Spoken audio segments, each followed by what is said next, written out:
بسم اللہ الرحمن الرحیم الرحمن علم القرآن.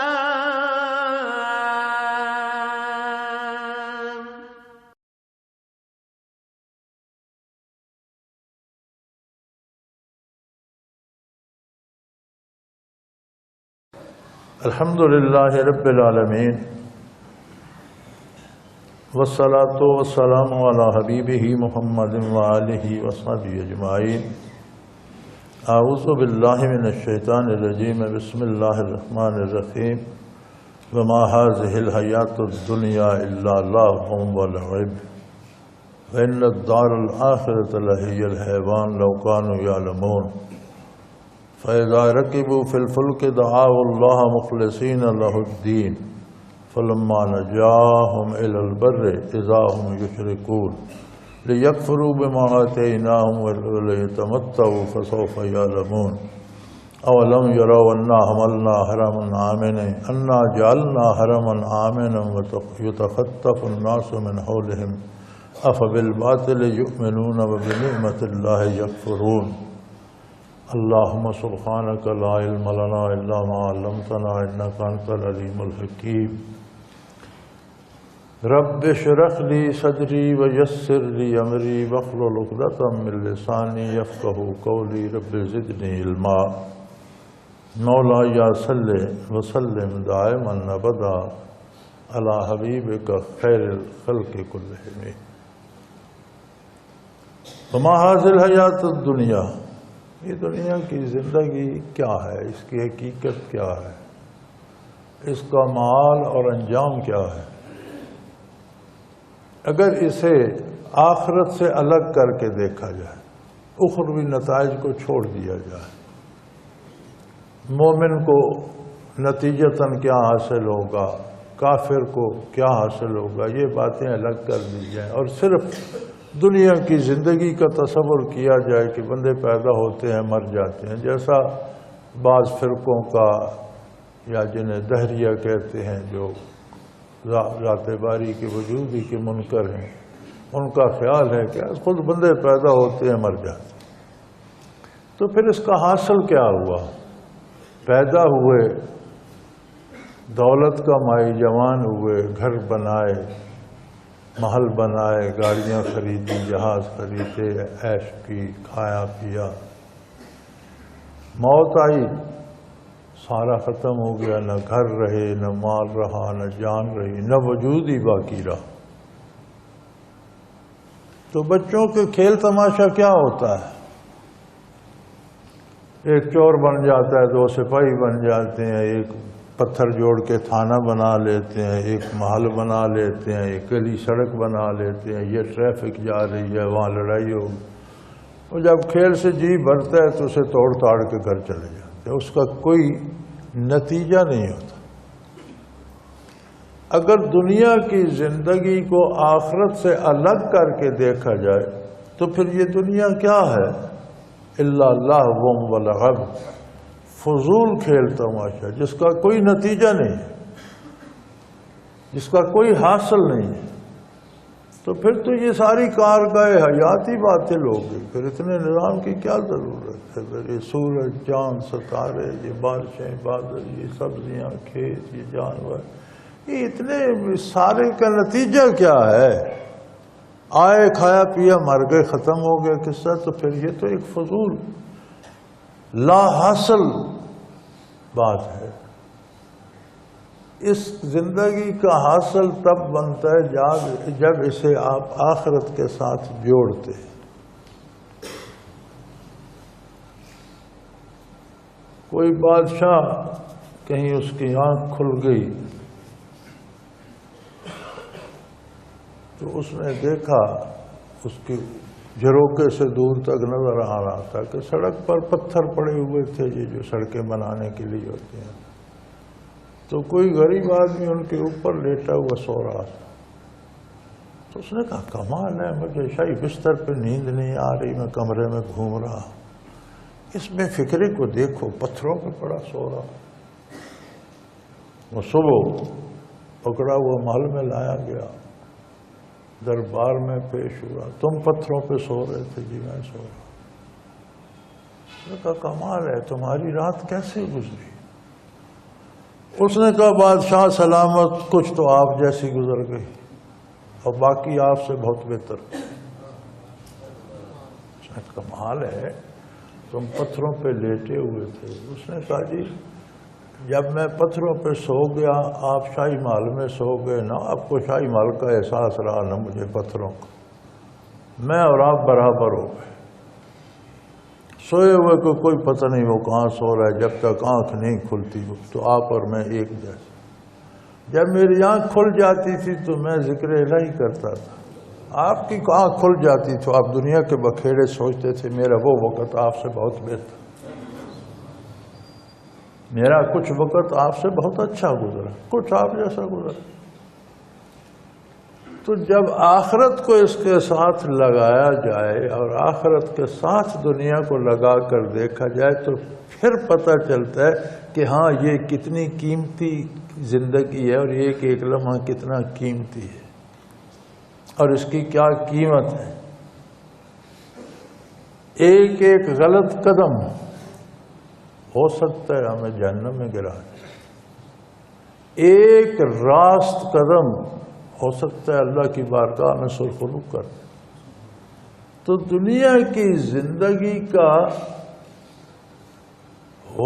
ہونا یا اس کے ہونے کی وجہ ہی آخرت بنتی ہے۔ اگر آخرت کو الگ کر دیں تو اس کا کچھ حاصل نہیں، کوئی نتیجہ نہیں، کیوں ہے؟ فضول ہے، بیکار ہے، لعب و لعب ہے۔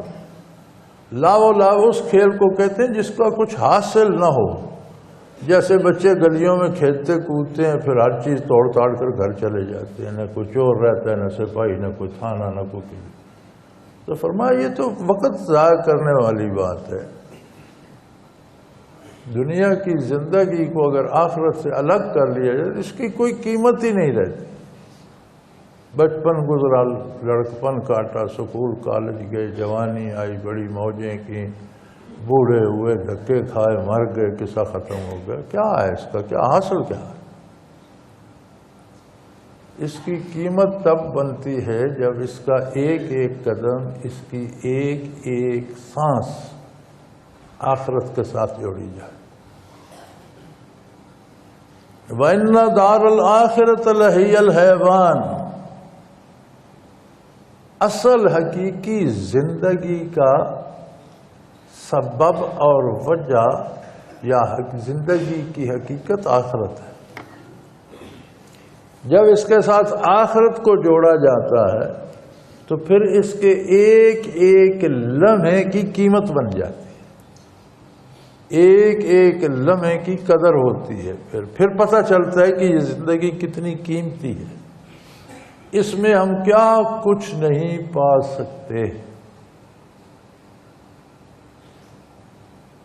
یہ اتنی قیمتی ہے کہ یہ ہمارے سینے کو تجلیات الہی کا محبت بنا سکتی ہے، یہ اتنی قیمتی ہے کہ ہمیں جمال الہی کے روبرو لے جا سکتی ہے، اتنی قیمتی ہے کہ بے شمار و بے پناہ رحمتیں اللہ کی نازل ہو سکتی۔ اور اگر اسے ضائع کیا تو دو نقصان ہوں گے۔ دنیا کی زندگی کو ضائع کیا جائے تو دنیا بھی بے مزہ ہو جاتی اور کبھی بدکار کے دل کو سکون نہیں ملتا۔ دنیا کی زندگی بھی بے مزہ ہو جاتی ہے، آخرت بھی تباہ ہو جاتی ہے۔ اگر اس کا حق ادا کیا جائے تو زندگی دنیا میں بھی مزیدار ہو جاتی اور آخرت بھی ساتھ مل جاتی۔ تو فرمایا ما ھذہ الحیات الدنیا، دنیا کی زندگی کی حقیقت کیا ہے، اس کی اصلیت کیا ہے؟ الا اللہ مولا، آخرت کو اس سے الگ کر دو، اس کی کوئی قیمت ہی نہیں رہتی، اس کی کوئی ضرورت ہی نہیں رہتی، اس کا کوئی حاصل ہی نہیں، لا حاصل ہے، محض کھیل تماشا ہے۔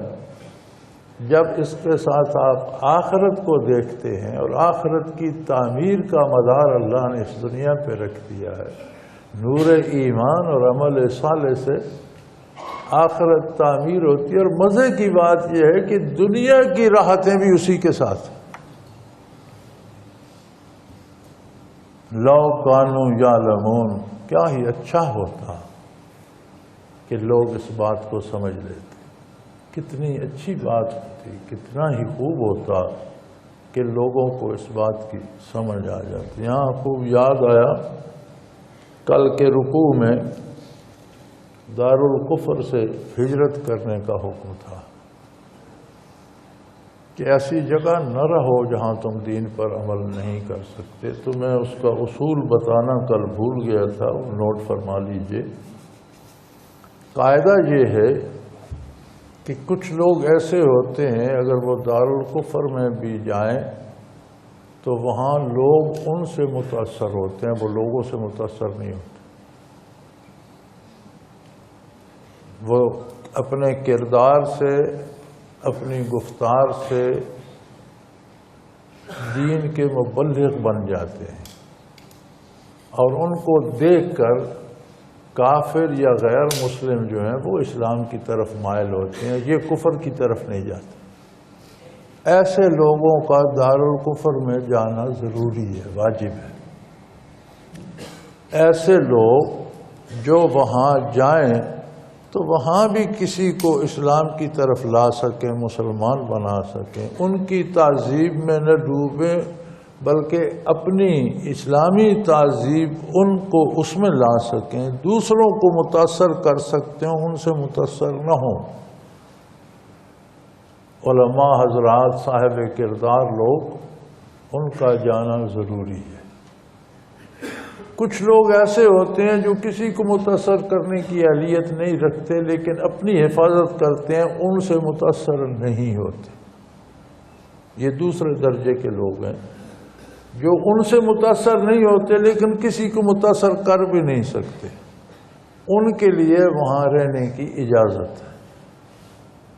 تیسرے وہ لوگ ہیں جو اس فضا سے متاثر ہو کر انہی جیسے بن جاتے، ان کے لیے وہاں رہنا جائز نہیں.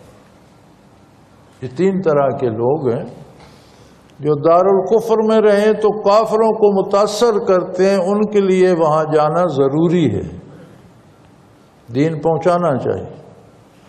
جو ان سے متاثر نہیں ہوتے اور انہیں متاثر کر بھی نہیں سکتے، ان کے لیے اجازت ہے، رہ سکتے ہیں. نہ رہیں تو بہتر ہے. اگر رہیں تو اجازت ہے کہ ان کی تہذیب، ان کی معاشرت، ان کے کھانے پینے، ان کے انداز سے متاثر نہیں ہوتے، اپنا حلال کماتے ہیں، حلال کھاتے ہیں، عبادات کرتے ہیں، ڈٹ کر رہتے ہیں، تو ان کے لیے اجازت.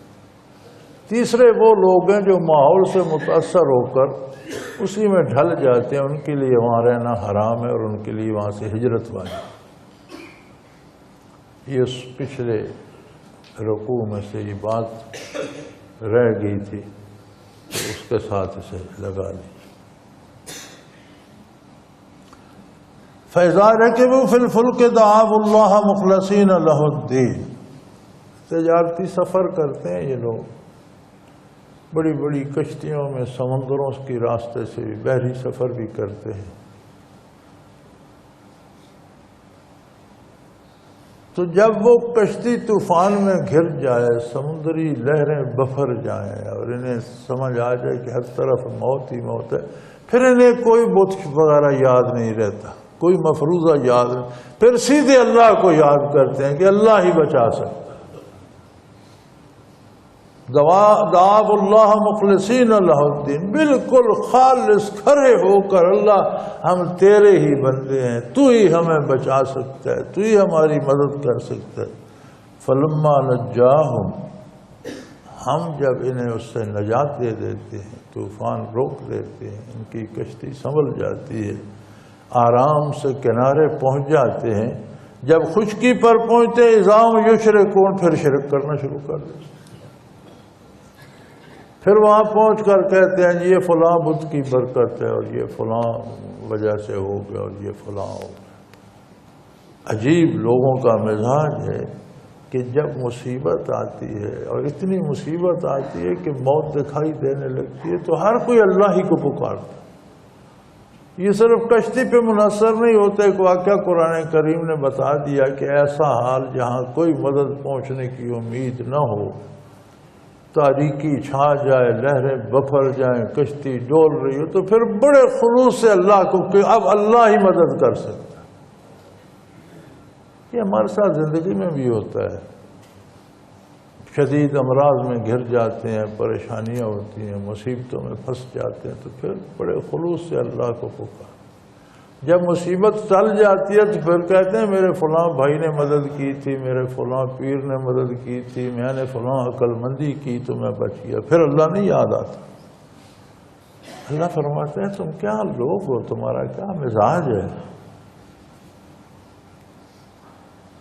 لِيَكْفُرُوا بِمَا آتَيْنَاهُمْ وَلِيَتَمَتَّعُوا. کیسے بندہ بھی تماشا ہے، میری نعمتوں سے فائدہ اٹھا لیتا ہے اور میرے انعام دینے کا انکار بھی کرتا ہے. فائدہ بھی میری نعمتوں سے اٹھاتا ہے اور میری عطا کا انکار بھی کرتا ہے. نافرمانی بھی میری ہی کرتا ہے. خود اس کی ذات میری عطا ہے، اس کا وجود میری عطا ہے، اس کے اعضاء و جوارح میری عطا ہے، اس میں جو لیاقت و قابلیت ہے میری عطا ہے، اس کے پاس علم ہے میری عطا ہے، عمل کی توفیق ہے میری عطا ہے، گھر ہے، دولت ہے، عہدہ ہے، حکومت ہے، سب میں دیتا ہوں. اس سے فائدہ اٹھا لیتے ہیں، اسے انجوائے کرتے ہیں. لیکن جب میری اطاعت کی بات آتی ہے تو انکار کر دیتے، میری عظمت کا انکار کر دیتے، میری بات کو نہیں مانتے. کفر بھی دو طرح سے ہوتا ہے. ایک تو عقیدے کا کفر ہے کہ عقیدتاً ہی توحید باری کا یا عظمت الہی کا انکار کر دیا جائے، یہ عقیدتاً کفر ہے. ایک عملاً بھی کفر ہے کہ زبانی بندہ کہتا رہے نہیں جی اللہ مالک ہے، اللہ کریم ہے، اللہ کو مانتا ہوں، لیکن عملاً حرام کھائے جائے، لوٹ مار کیے جائے، لوگوں کے حقوق دبائے جائے، تو یہ عملاً کفر ہے، ناشکری کی ایک صورت ہے. اور اگر ان برائیوں کو حلال سمجھے پھر عقیدتاً بھی کافر ہے. برائی کو برائی سمجھ کے کرتا ہے تو پھر گناہگار ہے، فاسق ہے. لیکن اس برائی کو عملی کفر کہا جائے گا. تو فرمایا یہ عجیب لوگ ہیں کہ میری بے شمار نعمتوں سے حظ اٹھا رہے ہیں جو یہ خود بھی گن نہیں سکتے. میرا ہی کھا رہے ہیں، میری ناشکری بھی کر رہے ہیں، میرے احکام کی نافرمانی بھی کر رہے ہیں. کیا لوگ ہیں یہ. فَسَوْفَ يَعْلَمُونَ فرماتے ہیں کر لو، بہت جلد تمہیں پتہ چل جائے گا. کیونکہ ہر عمل کا نتیجہ ہوتا ہے. اللہ کو یہ زیب نہیں دیتا کہ کوئی ایسا کام وہ پیدا فرما دے جس کا کچھ حاصل نہ ہو. کوئی آدمی بھی کوئی ایسی چیز بنائے جس کا کچھ حاصل نہ ہو تو اسے کہا جاتا ہے تم نے وقت بھی ضائع کیا اور یہ مٹیریل بھی برباد کیا، جو کچھ تم نے بنایا اسے کسی نے کیا کرنا. یعنی یہ کمی ہے، خامی ہے ایسا کام کرنا جس کا کوئی نتیجہ نہ ہو. تو انسانوں میں تو ہو سکتی ہے، ذات باری تو اس سے وراء ہے، پاک ہے وہ تو عیوب سے. اسے تو یہ زیب نہیں دیتا کہ وہ کوئی ایسا کام کرے جس کا نتیجہ ہی کچھ نہ ہو. تو انسان کو اگر اس نے قوت بھی دی، طاقتیں بھی دی، شعور بھی دیا، وقت بھی دیا، مہلت بھی دی، تو کر لو جو کر رہے ہو. فَسَوْفَ يَعْلَمُونَ بہت جلد تمہیں پتہ چل جائے گا. کیونکہ ہر عمل کا نتیجہ آئے گا، ہر سوچ و فکر کا نتیجہ آئے گا، ہر قول و قرار کا نتیجہ آئے گا، ہر کردار کا نتیجہ ہوگا. تو اتنے دور نہیں ہے.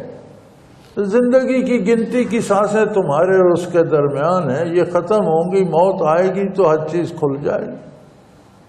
تمہیں بھی پتہ چل جائے گا کہ میں نے کیا کیا اور اس کا نتیجہ کیا ہے. اور یہ اہل مکہ کہتے ہیں جی اگر ہم کلمہ پڑھ رہے ہیں تو لوگ ہمیں تباہ کر دیں گے، ہمیں اٹھا کر لے جائیں گے، پکڑ کر لے جائیں گے، ہمیں غلام بنا کر بیچ دیں گے. مشرکین کہا کرتے تھے کہ جی ہم کلمہ پڑھ لیں تو یہ سارا ماحول مشرکانہ جو ہے ہمیں تباہ کر دے گا، ہمیں پکڑ لے گا، قیدی بنا کے غلام بنا کے بیچ دے گا. ارشاد ہوا کہ یہ اہل مکہ کو تو یہ بہانہ بھی زیب نہیں دیتا. وَلَمْ يَرَوْا أَنَّا جَعَلْنَا حَرَمًا آمِنًا، کیا یہ دیکھتے نہیں کہ ہم نے حرم کو ایسی امن کی جگہ بنایا کہ کافر اور مشرک بھی اس کا احترام کرتے ہیں، یا زیادتی نہیں کرتے. اس شہر میں تو انہیں کوئی اچک کے نہیں لے جاتا. وَيَتَخَطَّفُ النَّاسُ مِنْ حَوْلِهِمْ، اور ارد گرد کے علاقوں سے تو لوگ اٹھا لیتے ہیں. اس دور میں تو لوگ اکیلے دو اکیلے کو پکڑ کر لے جاتے تھے اور غلام بنا کر بیچتے تھے. لیکن حرم میں تو کوئی یہ حرکت نہیں کرتا. تو یہ اہل مکہ کیوں یہ بہانہ کرتے؟ انہیں تو یہ نہیں چاہیے تھا. أَفَبِالْبَاطِلِ يُؤْمِنُونَ وَبِنِعْمَةِ اللَّهِ يَكْفُرُونَ. کیسے عجیب لوگ، باطل کو، کفر کو، جھوٹ کو، غلط بات کو تو مانتے ہیں، اور حق کو جو اللہ کا بہت بڑا انعام ہے، دونوں جہانوں میں سربرازی سربلندی کا سبب ہے، اس کا انکار کر دیتے ہیں. کیسے عجیب لوگ اپنے لیے جہنم کو، دکھ کو، پریشانی کو اختیار کرتے ہیں اور راحت و سکون کو ٹھکرا دیتے ہیں. کیسے جاہل لوگ ہیں. اور پھر اللہ کے ذمہ لگاتے ہیں. اللہ نے ہمیں کہا ان بتوں کو پوجو، اللہ نے ہمیں کہا اس بت میں یہ طاقت ہے. بھائی اس سے بڑا ظلم کیا ہوگا کہ کوئی اللہ پر جھوٹ بولے. وَمَنْ أَظْلَمُ مِمَّنِ افْتَرَىٰ عَلَى اللَّهِ كَذِبًا، اس سے بڑا ظالم کون ہوگا جو اللہ پر جھوٹ بولے. یہ معاملہ بڑا نازک ہے اور بغیر سند کے بات کرنا بہت ہی بڑی خطا ہے. دین کے معاملے میں جو اللہ کے رسول صلی اللہ علیہ وسلم نے فرمایا وہی دین ہے. ہم اس میں نہ بڑھا سکتے ہیں نہ گھٹا سکتے ہیں. اگر کوئی نیا رواج شروع کرتا ہے اور کہتا ہے یہ بھی دین ہے جو حضور سے ثابت نہیں ہے، تو یہ حضور پر بھی بہتان ہے، اللہ پر بھی بہتان، کیونکہ حضور نے وہی فرمایا جو اللہ نے. تو بدعات بھی بڑا طوفان ہے، چاہے جائے کہ کفر و شرک سے ثابت کیا جائے. کل بدعۃ ضلالہ، ہر بدعت گمراہی ہے. وکل ضلالۃ فی النار، کما قال رسول اللہ صلی اللہ علیہ وسلم، ہر گمراہی کا انجام جہنم. تو ہر بدعت، کوئی کام حضور نے نہیں فرمایا کہ یہ کیا جائے، بندہ ایجاد کر کے کہے نہیں ایسا بھی ہونا چاہیے، اس پر بھی ثواب ہے، تو وہ بدعت بن جائے. کوئی ایسا کام جو آپ کرتے ہیں جو متقدمین سے ثابت نہیں ہے، حضور سے ثابت نہیں ہے، اللہ کریم کا حکم نہیں ہے، بندہ اپنی طرف سے گھڑ لیتا ہے اور کہتا ہے اس کا بڑا ثواب ہے، یہ بدعت ہے. اور حدیث شریف میں آتا ہے کہ اہل بدعت کی تکریم کرنا بھی حرام ہے. جو ان کی عزت کرے وہ بھی انہی میں سے. تو آج کافر تو ہے ہی بد نصیب. ہم جو ایمان کا دعویٰ کرتے ہیں، ہم بھی اپنا تجزیہ کریں تو ہماری زندگیاں بھی بدعات سے بھر چکی ہیں. حالانکہ ان باتوں کی کوئی اصل نہیں ہے، لیکن ہم وہ کرتے ہیں اور اس پر نجات کی امید بھی رکھتے ہیں. تو فرمایا یہ بہت بڑا ظلم ہے کہ اللہ پر جھوٹ بولا جائے، حق کا انکار کیا جائے، تکذیب کی جائے. تو اس کا انجام کیا ہوگا؟ الیس فی جہنم مثوی للکافرین، کفر کرنے والوں کا ٹھکانہ جہنم ہی صحیح تر نہیں ہے. یہی موضوع نہیں ہے، یہی درست نہیں ہے، اس کا انجام یہی ہوگا.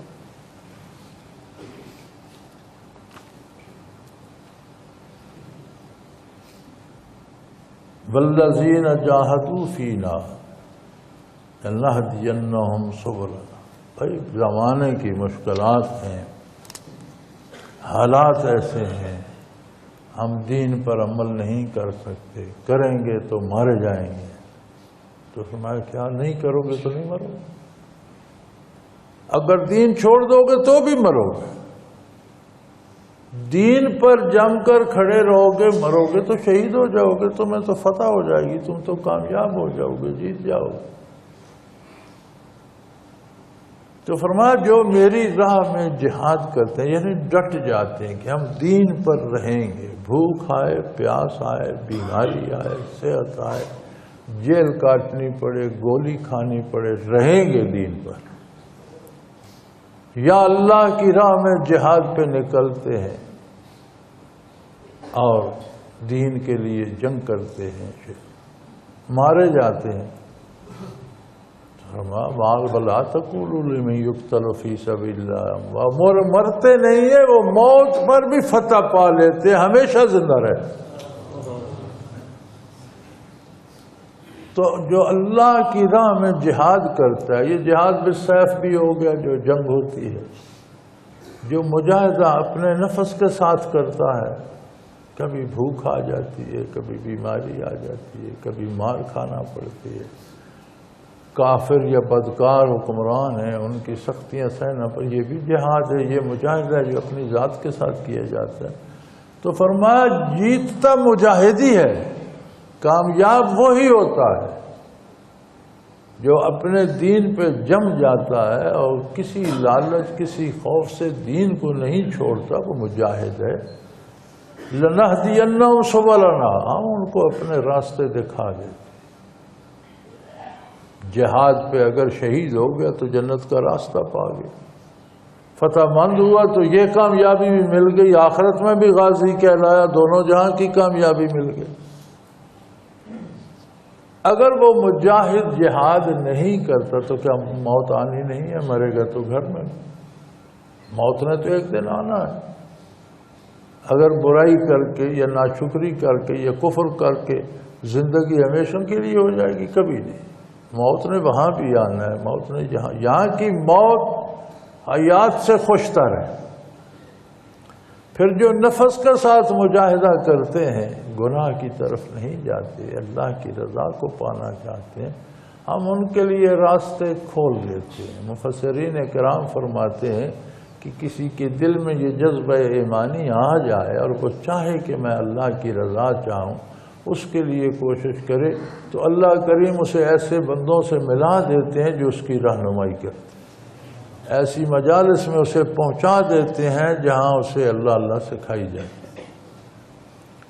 وَإِنَّ اللَّهَ لَمَعَ الْمُحْسِنِينَ، اور یہ یاد رکھو، یہ قانون ہے، یہ اصول ہے، یقیناً اللہ ان لوگوں کے ساتھ ہے جو انتہائی دل کی گہرائی سے پورے خلوص کے ساتھ اس کی رضا کو تلاش کرنے کے لیے عمل کرتے ہیں، جن کا کردار انتہائی خلوص کے ساتھ اللہ کی رضامندی طلب کرنے کا۔ وہ دلوں کو جانتا ہے، وہ دکھاوے پہ نہیں جاتا، وہ ظاہری باتوں پہ نہیں جاتا، وہ دلوں پہ نتائج مرتب ہوتے ہیں۔ اگر دل میں خلوص ہے، اللہ تمہارے ساتھ ہے، ہر وقت ساتھ ہے، ہر دکھ میں ساتھ ہے، ہر سکھ میں ساتھ ہے، ہر مصیبت میں ساتھ ہے۔ تم سب سے قریب تر اپنے اللہ کو پاؤ گے، تمہیں کسی دوسرے کو پکارنے یا اس کی منت کرنے کی حاجت ہی نہیں ہے۔ اور اگر تم خود خلوص سے محروم ہو تو تم نے خود کو بارگاہ الہی سے محروم کر دیا، یہ تمہاری فیصلے ہیں۔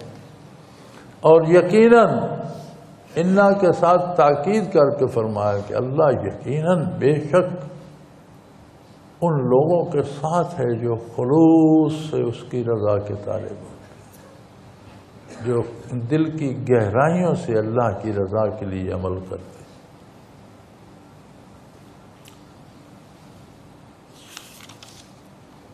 یہاں سورہ عنکبوت پوری ہو جاتی ہے، مکمل ہو جاتی ہے۔ آگے سورہ روم ہے،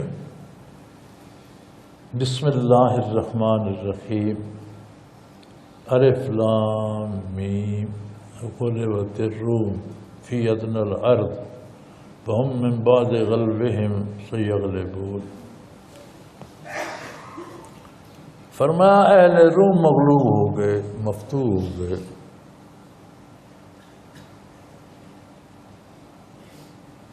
مسلمانوں کے پڑوس میں ان کا ملک تھا، فی ادنی الارض، قریبی ملک میں تھے۔ وَهُمْ مِنْ بَعْدِ غَلْبِهِمْ سَيَغْلِبُونَ، اس شکست کے بعد ان قریب وہ فتح پائیں، فی بضع سنین، چند ہی سالوں میں۔ یہ بڑی عجیب بات ہوئی۔ خسرو پرویز نے اہل روم پر حملہ کیا، اہل روم کو شکست ہوئی، ان کے کچھ علاقے خسرو پرویز نے قابو کر لیے۔ اہل روم جو تھے یہ عیسائی تھے، اہل کتاب تھے۔ خسرو پرویز جو تھا یہ آتش پرست تھا، تو قدرتی طور پر مسلمانوں کو رومیوں کے ساتھ ہمدردی تھی کہ چلو اگر قرآن کو نہیں مانتے تو اہل کتاب تو ہیں، اور مشرکین کو خسرو پرویز کے ساتھ ہمدردی تھی کہ وہ بھی مشرک تھا۔ تو اللہ کریم نے اطلاع دی کہ رومی مغلوب تو ہو گئے ہیں اور ہیں بھی اسلامی ریاست کے قریب، لیکن اس شکست کے بعد وہ فتح بھی پائیں گے، فی بضع سنین، چند سالوں۔ اب یہ ایک عجیب پیش گوئی بن گئی، اللہ کریم نے بات کی ہے، قرآن کی بات ہے، نبی کریم صلی اللہ علیہ وسلم پر وحی نازل ہوئی ہے، تو یہ صداقت پیغمبر کا بھی امتحان بن گئی۔ تو بظاہر حالات جو تھے وہ یہ تھے کہ رومی کس طرح پھر کسرا کو شکست دے، یہ ممکن ہی نہیں ہے۔ جب صحیح حالت میں تھے تو شکست کھا گئے، تو اب ٹوٹے پھوٹے جمع ہو کر کس طرح شکست دے دیں گے اتنی بڑی طاقت کو؟ کیونکہ اس وقت بھی دنیا میں دو سپر پاورز تھیں، کسرا اور روم کا کیسر و کسرا۔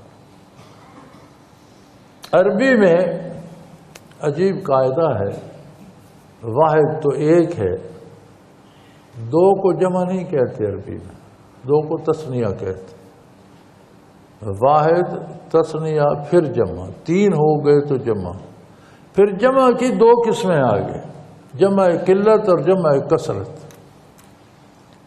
کسی جگہ جمع کا ذکر ہوتا ہے تو اس میں جمع قلت ہوتی ہے، وہ 9 تک ہوتی ہے، 1 سے 2 سے 9 تک جمع قلت ہے، 10 اور اس سے آگے جمع کثرت ہے۔ تو عربی میں جمع کی یہ 2-3 قسمیں ہیں۔ اب یہ بضع سنین، چند سال جو ہے یہ جمع قلت میں آتا ہے، یعنی 10 سال سے کم عرصے میں۔ تو یہ بڑی ٹھوس پیش گوئی ہو گئی کہ رومیوں کو شکست تو ہوئی ہے لیکن پھر فتح پائیں گے اور چند سالوں میں پائیں گے۔ تو مشرکین نے کہا یہ تو سامنے کی بات ہے، 4-5 سالوں میں 6 میں سامنے آ جائے گی۔ تو یہ پیش گوئی کا پتہ چلتا ہے کہ کون سچا، یہ کہتے ہیں یہ آسمانی وحی ہے، اب پتہ چلتا ہے کہ وحی سچی ہے۔ تو حالات تو ایسے ہیں کہ ایسا ہونا ممکن نظر نہیں آتا، کیونکہ پیچھے یہی آیات سورہ عنکبوت کی چل رہی تھی کہ حالات ظاہرہ پر نہیں جانا چاہیے، اسباب دنیا پہ نہیں جانا چاہیے، اللہ کے بنائے ہوئے ضابطوں پر اعتماد کرنا چاہیے، چونکہ اللہ ان لوگوں کے ساتھ ہے جو خلوص دل سے اس کی اطاعت کرتے۔ اب آگے یہ بات آ گئی کہ رومی اہل کتاب ہیں اور وہ خسرو پرویز سے شکست کھا گئے، اپنے علاقے کھو بیٹھے، لیکن اس شکست کے بعد وہ فتح یاب ہوں گے فی بضع سنین، چند سالوں۔ تو مشرکین اور کفار نے کہا بھئی یہ تو سامنے آ جائے گی بات، دیکھا جائے گا۔ فرمایا للہ الامر من قبل و من بعد، ارے بے وقوفو، پہلے بھی اور بعد میں بھی سارا اللہ کا حکم چلتا ہے۔ رومیوں کو سزا دینا مقصود تھی تو خسرو پرویز سے انہیں شکست دلوا دی۔ خسرو کی اگر سزا خسرو کو دینا مقصود ہوگی، رومیوں کو فاتح کر دے گا، تم صرف اسباب دیکھ رہے ہو، مسبب الاسباب کو بھی دیکھو، اس کی عظمت کو بھی دیکھو، وہ جو چاہتا ہے کرتا ہے۔ تو یہاں سے اصول یہ پیدا ہوتا ہے کہ دینی امور پر عمل محض دنیاوی اندازوں سے نہیں کرنا چاہیے، اللہ اللہ کے رسول کا حکم سمجھ کر ہر حال میں اسے بہتر سمجھ کر عمل کرنا چاہیے۔ یہ لوگ اظہاری اسباب یہ ہیں جی یہاں میں نماز پڑھوں گا تو لوگ روٹھ جائیں گے، یہاں میں روزہ رکھوں گا تو فلاں مجھے تانا دے گا، میں اللہ کی عبادت کروں گا تو مجھے محکمے والے ناراض ہو جائیں گے، فلاں امیر ناراض ہو جائے گا، فلاں یہ نہیں صحیح، بلکہ اللہ کی اطاعت غیر مشروط ہے، کوئی راضی رہے ٹھیک ہے، کوئی ناراض ہو اور بھی ٹھیک ہے۔ اللہ کی اطاعت مسلمان کی زندگی کا مقصد ہے۔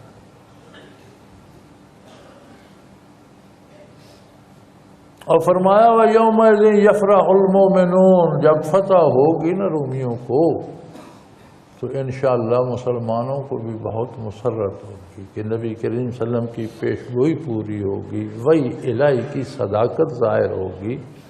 اور مشرکین سے تو اہل کتاب بھلے ہیں، مشرکین پر اہل کتاب کو فتح ہوگی تو مسلمانوں کو یہ تین خوشیاں ہوں گی۔ بِنَصْرِ اللَّهِ يَنْصَرُ مَن يَشَاءُ وَهُوَ الْعَزِيزُ الرَّحِيمُ، یہ اللہ کی مدد سے ہوگا اور وہ قادر ہے چاہے جس کی مدد کرے۔ اس نے رومیوں کو سزا دینا چاہیے تو خسرو پرویز کو ان پر چڑھا دیا، جب خسرو پرویز کی گوشمالی مقصود ہوگی تو رومیوں کو قوت دے دے گا۔ یہ تو اس کی پسند و ناپسند ہے، وہ جسے چاہتا ہے اسے طاقت دیتا ہے، جسے چاہتا ہے کمزور کر دیتا ہے۔ وَهُوَ الْعَزِيزُ الرَّحِيمُ، وہ غالب ہے، وہ قادر ہے، وہ جو چاہے کر سکتا ہے، لیکن وہ بہت بڑا رحم کرنے والا، بہت زیادہ درگزر کرتا ہے، بندوں کو بہت زیادہ معاف کرتا ہے، اس کی رحمت ہر چیز سے وسیع تر ہے۔ وعد اللہ لا یخلف اللہ وعدہ لیکن اکثر الناس لا یعلمون، یہ اللہ کا وعدہ ہے۔ تم چند سالوں میں دیکھ لو گے کہ رومی پھر ان کو خسرو پرویز کو شکست دیں گے، اور یہ اللہ کا وعدہ ہے، لیکن لوگوں میں یہ شعور بھی نہیں ہے کہ اللہ کے وعدے پہ تو اعتبار کریں۔ لیکن اکثر الناس لا یعلمون، لوگوں کی اکثریت اس حقیقت سے آشنا نہیں ہے، اسے جانتے نہیں ہیں۔ اور پھر وہی ہوا، چند سال بعد رومیوں نے اپنے علاقے چھین لیے خسرو پرویز سے، اسے شکست فاش دی اور مسلمانوں نے بڑی خوشیاں منائیں۔ مشرکین بڑے حیران ہوئے کہ یہ کیسے ہو جاتا ہے۔ فرمایا یعلمون ظاہرا من الحیات الدنیا، یہ دنیا کے ظاہری اسباب کو دیکھ کر تخمینے لگاتے، لیکن مسبب الاسباب اسباب کا محتاج نہیں ہے۔ زہر مرنے کے لیے ہے، جو زہر کھاتا ہے مر جائے، وہ چاہے تو کسی کو زہر سے شفا دے دے، زہر کی تاثیر بدل جائے۔ آگ جلانے کے لیے ہے، ابراہیم علیہ السلام کے لیے حیات آفرین بن گئی، اس کی مخلوق ہے ساری، وہ چاہے تو چیزوں میں تاثیر اس نے رکھی ہے، جب چاہے اس کی تاثیر بدل دے، وہ قادر ہے۔ یہ ظاہری حالات اسباب دیکھ کر اندازے لگاتے ہیں۔ وَهُمْ عَنِ الْآخِرَةِ هُمْ غَافِلُونَ، اس لیے کہ یہ آخرت سے بے خبر ہے۔ ہم اپنی بات کریں، ہمارے لیے بھی اس میں درس ہے کہ ہم بھی دنیا کے حالات اور دنیا کے اسباب دیکھ کر فیصلے کرنے کے عادی ہیں۔ حالانکہ دنیا کے اسباب و حالات کی کوئی ذاتی حیثیت نہیں ہے، ان کے پیچھے اس مسبب الاسباب کی قدرت کاملہ ہے۔ اسے ضروری نہیں ہے کہ سبب بدلے، جو موت کا سبب ہے اسے زندگی کا سبب، اسی سبب کو زندگی کا سبب بنا سکے۔ جو زندگی کا سبب ہے اسی کو موت کا سبب۔ ہوا زندگی کا سبب ہے، لوگوں پہ ہوا بھیج دی، قوموں کی قومیں ہوا سے تباہ۔ پانی زندگی کا سبب ہے، لوگ قوموں کی قومیں پانی میں غرق ہوگی، زندگی کے سبب کو موت کا سبب بنا۔ اپنا آپ روز نہیں دیکھتے، یہاں بارشیں ہوتی ہیں، کچھ علاقے ان سے سیراب ہو کر سرسبز ہو جاتے ہیں، کچھ علاقے زیر آب آ کر تباہ ہو جاتے ہیں۔ وہ ایک ہی بارش ہے، ایک ہی پانی ہے، اس کے نتیجے تو ہمارے سامنے دو نتیجے آئے۔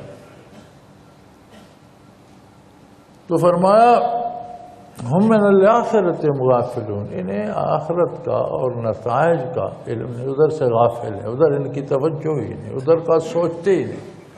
تو بندہ مومن کو چاہیے کہ آخرت کو پیش نظر رکھ کر فیصلہ کرے کہ اس کام کا کرنا آخرت کے لیے بھلا ہے ضرور کرے، اس کا نہ کرنا آخرت کی بھلا ہے بالکل نہ کرے۔ اولم یتفکروا فی انفسہم، انہوں نے کبھی بیٹھ کر سوچا ہے، اپنے دل میں اپنے اندر کبھی جھانکا ہے؟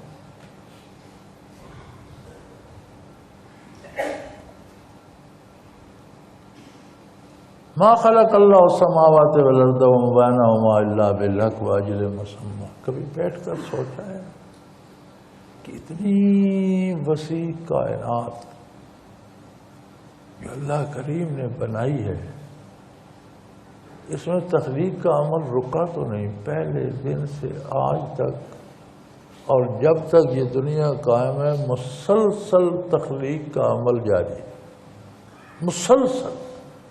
ایک لمحے میں نہ جانے کتنے قطرے پانی کے بنتے ہیں، کتنے تنکے گھاس کے اگتے ہیں، کتنے انڈے بچے پرندے دیتے ہیں، کتنے بچے مچھلیاں دیتی ہیں، سمندری جانور دیتے ہیں، کتنی مخلوق زمین پہ پیدا۔ ایک لمحے میں اس کائنات وسیع میں کتنے نئے وجود آتے ہیں اور ایک لمحے میں کتنے وجود چلے جاتے ہیں۔ یہ موت و حیات کا ایک مسلسل عمل جاری ہے، کوئی گن نہیں سکتا۔ وہ قادر مطلق جس نے جب سے دنیا بنائی تب سے مسلسل تخلیق کر رہا ہے، تب سے مسلسل موت بھی دے رہا ہے۔ اور پھر یہ دیکھ لو کہ جو چیز روز اول سے جس اصول پہ بنائی اور اس کے جو نتائج مقرر کیے، صدیاں بیت گئیں اسی پر وہ کام، اس سے ادھر ادھر نہیں جا سکتا۔ وہی کچھ اس کے نتائج ہیں، وہی کچھ اس کا کردار ہے، وہی کچھ وہ کر، جو ڈیوٹی سورج کی لگئی وہ وہی ہے، ویسا ہی کر رہا ہے، جو راستہ مقرر کیا اسی پہ چل رہا ہے، جو ٹائم معین فرمایا اس، چاند، ستارے، سیارے، زمین کے ذرات، باڈی سیلز، ہر چیز اپنا کام اپنے وقت پر پوری دیانتداری سے کر رہی ہے، کوئی ذرا ادھر سے ادھر نہیں ہو سکتا۔ ہر ایک کا معیار بھی مقرر ہے، ہر ایک کی معیار بھی معین ہے۔ اس سارے کو دیکھ کر انہیں خیال نہیں آتا کہ یہ قادر مطلق جب کہتا ہے کہ میں ہر چیز کو مٹا کر پھر بنا دوں گا تو اس کے لیے کیا مشکل، یعنی جب سے اس نے کائنات بنائی ہے تب سے مسلسل حیات کا عمل، تخلیق کا عمل جاری ہے۔ ایک لمحے میں کتنی تخلیق ہو جائے، تو اگر ساری کو مٹا کر پھر بنا دے تو کیا مشکل ہے اس کی، وہ قادر ہے۔ لیکن مصیبت یہ ہے وَإِنَّ كَثِيرًا مِّنَ النَّاسِ بِلِقَاءِ رَبِّهِمْ لَكَافِرُونَ، بہت سے لوگ ایسے ہیں جو اپنے رب کی بارگاہ میں واپس حاضر ہونے کا انکار کیے بیٹھے۔ یہ جو حیات بعد الموت اور قیامت کا انکار ہے، اس نے انہیں کفر میں دھکیل دیا۔ انہیں عجیب نظر آتا ہے کہ یہ سارے مر جائیں گے، خاک ہو جائے، پھر کیسے زندہ ہوں گے؟ تمہارے سامنے تم ایک دن کی تخلیق گن کر بتاؤ، کوئی ہے جو شمار کر سکے؟ کوئی دنیا میں ایسا قاعدہ، کوئی کمپیوٹر، کوئی مشین، کوئی ایسی چیز ہے جو یہ گن دے کہ ایک لمحے میں کتنی چیزیں پیدا ہوتی، جو یہ گن دے کہ ایک لمحے میں کتنی چیزیں فنا ہوتی؟ تو جو ہستی اتنی تخلیق مسلسل کر رہی ہے، جن گھروں کو اس نے ڈھا دیا انہیں دوبارہ بنا دے تو کیا مشکل ہے اس کی؟ کچھ نہیں تھا تو اس نے بنا دی، عدم سے وجود دیا، وجود کو اگر مٹا دیتا ہے پھر بنا دے تو کیا مشکل ہے؟ لیکن مصیبت یہ ہے کہ یہ جو انکار ہے نا بارگاہ الہی میں حاضر ہونے کا،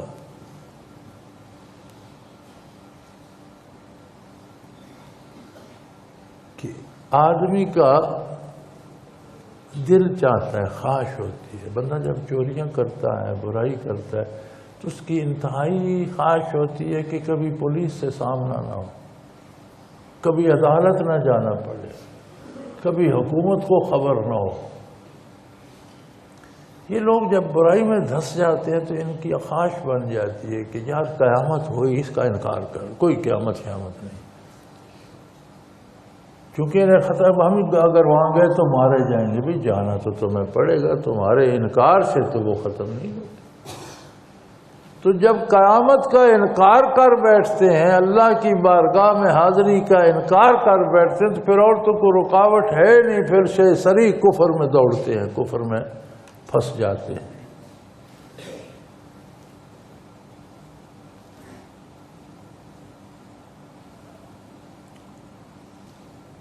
اولم یسیروا فی الارض فینظروا کیف کان عاقبۃ الذین من قبلہم، یہ روئے زمین کی تاریخ سے واقف نہیں، یہ روئے زمین پر سفر نہیں کرتے، ادھر ادھر جاتے آتے، دیکھتے نہیں ہیں کہ ان کے پہلوں نے جو کفر کیا، ان سے پہلے جو کافر تھے، ان کا انجام کیا؟ بڑے بڑے سلاطین، بڑے بڑے فرمان روا، بڑے بڑے طاقتور لو لشکر رکھنے والے، بڑے بڑے دولت مند، سونے کے انبار رکھنے والے،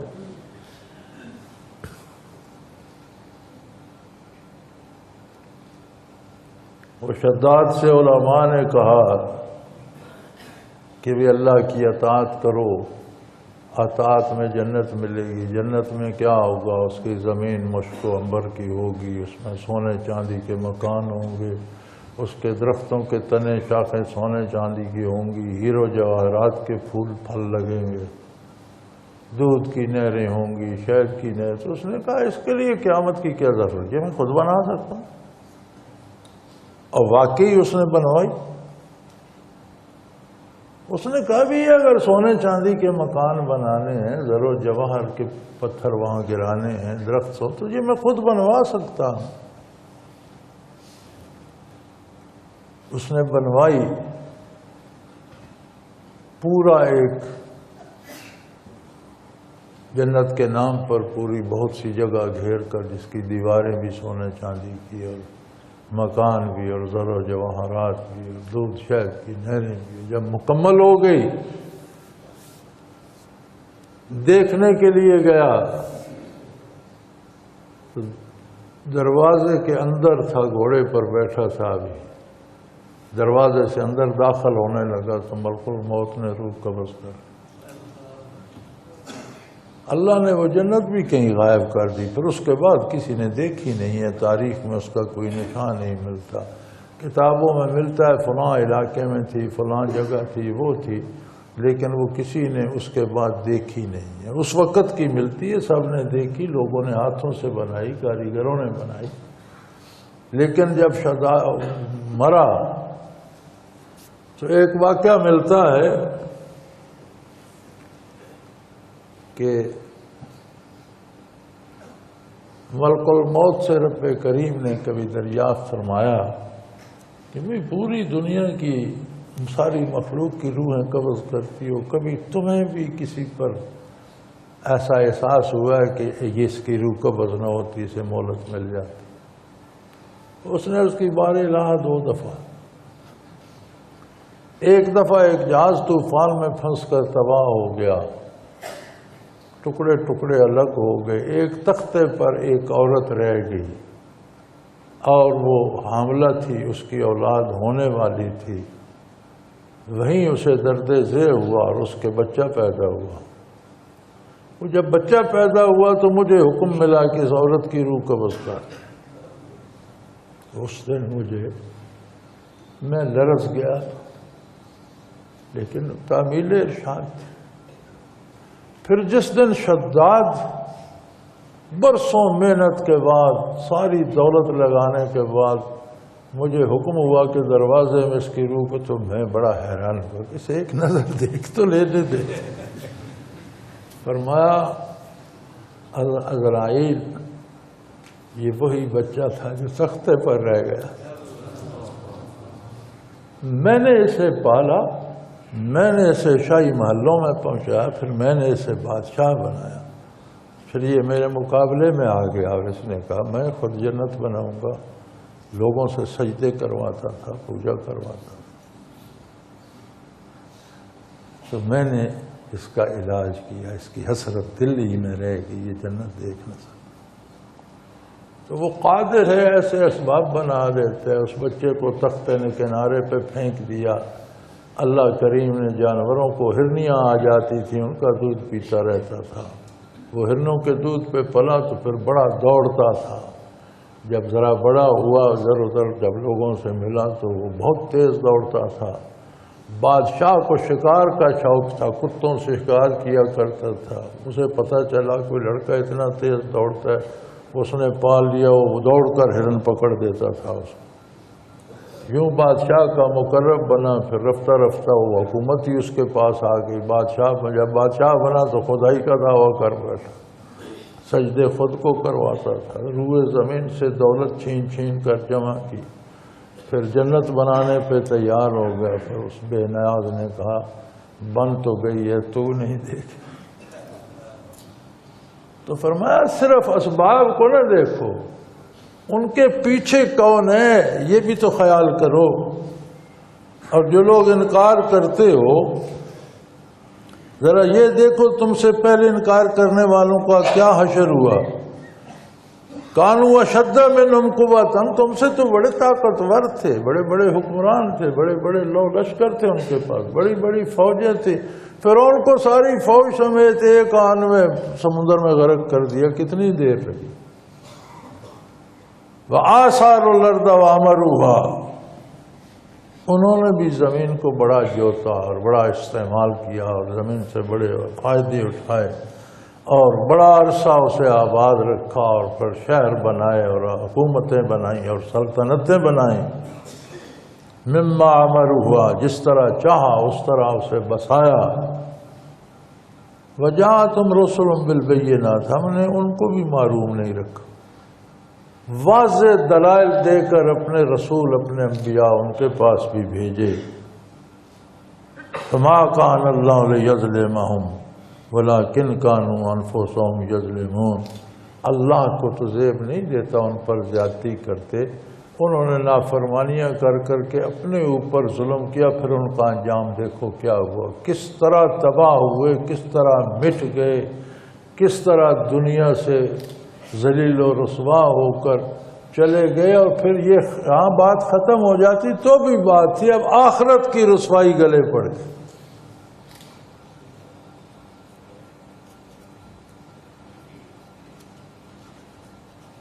فرعونیوں پر فرماتے ہیں اورقوا فادخلوا نارا، غرق تو پانی میں ہوئے، پہنچ آگ میں گئے، پانی میں غرق ہو کر تو مرے، برزخ میں قدم رکھا تو آگے آگ ہی آگ تھی۔ النار یعرضون علیہا غدوا وعشیا، صبح شام ان پر تازی آگ بھیجی جاتی ہے۔ اور آخرت کے دن بہت بڑا عذاب ہوگا، قیامت کے دن پھر بہت بڑا۔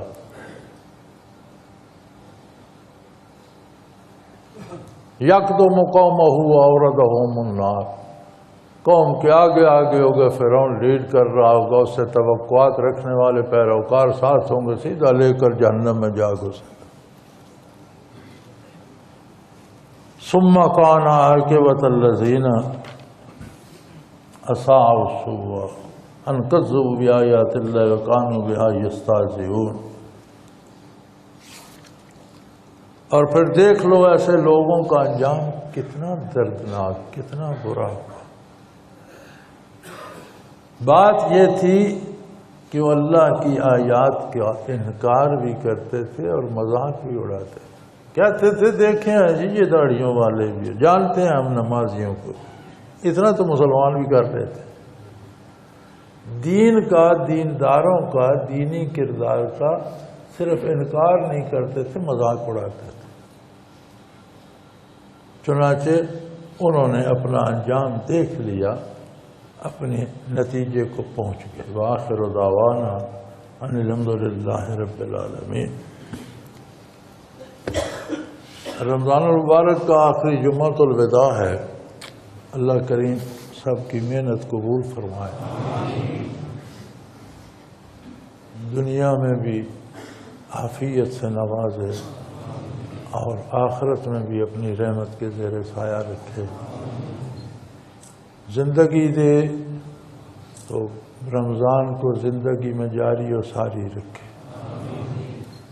رمضان ودا کرنے کے لیے نہیں ہوتا، یہ جو ہمارے ہاں رواج ہو گیا الوداع الوداع ہر ٹی وی پہ گایا جا رہا ہے، رمضان اپنانے اور نبھانے کے لیے آتا ہے کہ جس طرح تمہیں رمضان نے درست کیا ہے، باقی سارا سال اس درستی کے ساتھ اس رمضان کو اپنے ساتھ رکھو۔ رمضان جاتا ہے تو ایک مہینہ ہے، تاریخیں ہیں، چلا جائے اس کی کیفیات جانے نہ پائے۔ رمضان کے بعد بھی تم روزہ دار بن جاؤ، اب حلال بھی نہیں کھاتے، رمضان کے بعد کم از کم حرام کھانا تو چھوڑ دو۔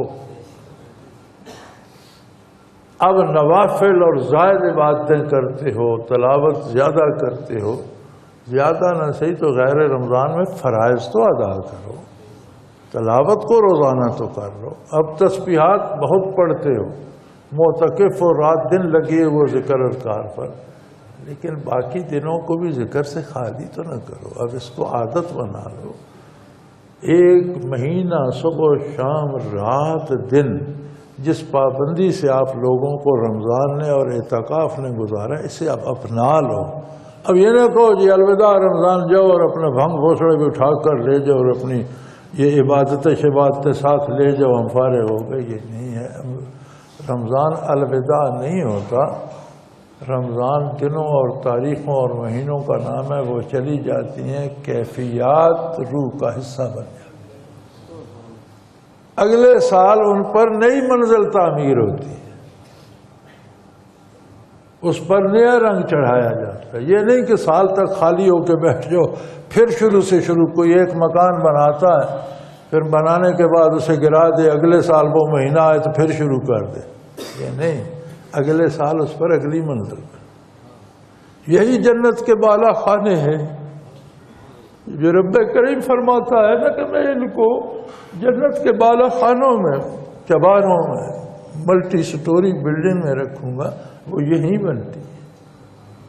تو اللہ توفیق دے ان کیفیات کو اپنی زندگی کا حصہ بنائے، اللہ آپ سب کو نصیب کرے گا۔ آخر دعوانا الحمدللہ۔ اللہ اللہ اللہ اللہ اللہ اللہ اللہ اللہ۔ حضرت امیر محمد اکرم آوان مد ذلہ العالی دارالعرفان منارہ ضلع چکوال میں سالہ سال سے قرآن و حدیث کے اوپر خطابات کر رہے ہیں اور سلسلہ نقشبندیہ اویسیہ کے مطابق لوگوں کو ذکر الہی کی تربیت دے رہے ہیں۔ وہ قرآن پاک کی تفسیر ترتیب وار بیان کر رہے ہیں۔ تفسیر قرآن کو وہ موجودہ ملکی اور بین الاقوامی حالات کے مطابق بیان کرتے ہیں۔ موٹر وے سے کلر کہار کے انٹرچینج سے نکلتے ہوئے، کلر کہار کی جھیل سے ہوتے ہوئے میانی، بوچھال اور نورپور سے گزرتے ہوئے دارالعرفان منارہ پہنچ سکتے ہیں۔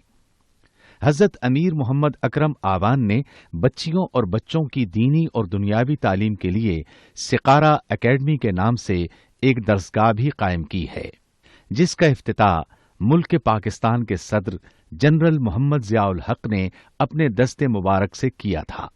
وہ تمام احباب جو اسلام کی طلب رکھتے ہیں ان سے گزارش ہے کہ دارالعرفان منارہ ضلع چکوال میں امیر محمد اکرم آوان صاحب کے خطابات سے مستفید ہوں۔ وہ ہر جمعے کو نماز سے پہلے بیان فرماتے ہیں۔ ہر ماہ کی پہلی اتوار کو ماہانہ اجتماع ہوتا ہے جس میں آپ خصوصی خطاب فرماتے ہیں اور پاکستان کے چاروں صوبوں سے احباب اس اجتماع میں شرکت کرتے ہیں۔ اس کے علاوہ یہاں سال میں 2 مرکزی اجتماعات بھی ہوتے ہیں، ایک رمضان المبارک میں اعتکاف کا اجتماع اور دوسرا جولائی اور اگست میں 40 دن کا اجتماع ہوتا ہے جس میں روحانی تربیت کی جاتی ہے۔